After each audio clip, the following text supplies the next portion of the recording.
Bank को आसिला सब नियम जीतीगला मनीष पणिया हारीगला। केउझर जिले में घटिथिबा से हृदय विदारक घटना को आधार करी एक दुख भरा कहानीटीए चलतु शुणा जहाँ समाज और व्यवस्थार निष्ठुरता को दर्शाऊँच। मला परे भी मिललानी मुक्ति। जड़े असहाय भाईर कहानी। गाँ मुंड श्मशाणी रे जुई जलिबा कथा किंतु सेदिन जड़े भाई निज भौणीर शव को श्मशान परिवर्ते बैंक को नहीं जाइतिले। यह कौनसी जिद नथिला बरं यह थिला दारिद्र्यर सबुठारु बड़ अभाव। वयस्क भौणी कमलांकर देहांत हो जाइथिला। भाई रघु पाखरे काणी कौड़ीटीए नथिला। भौणीर अंतिम संस्कार मध्य पाई काठ मुठाए किंबा नुआ लुगा खंडे किणवाकू रघुर पकेट खाली थिला।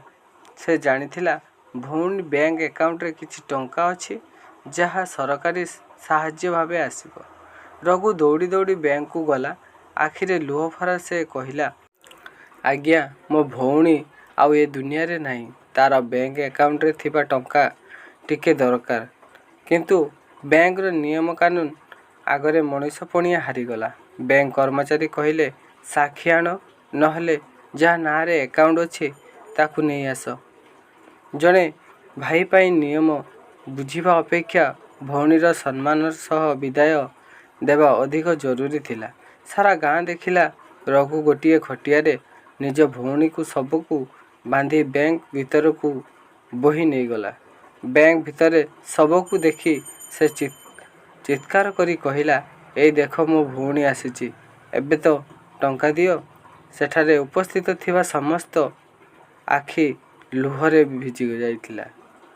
जेउ टंका पाई जड़े मृत्यु मनीष को बैंक को दुआर आसवा को पड़िला सही टंका हुए तो मिलगला किंतु मानविकता सेदिन बैंक बारंडारे मरी शोइथिला।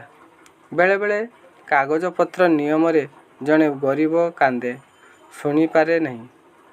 जड़े मनीष को मरिबा परे भी शांति रे विदाय मिले नहीं पाई संघर्ष करिया को पड़े। जदि छोटिया कहानीटी आपण मानकु भल लागिथिबो ताले लाइक शेयर कमेंट करिवे। आम चैनल को जदि सब्सक्राइब करि नांती सब्सक्राइब करि नियंतु एमिति वीडियो देखिया पाए।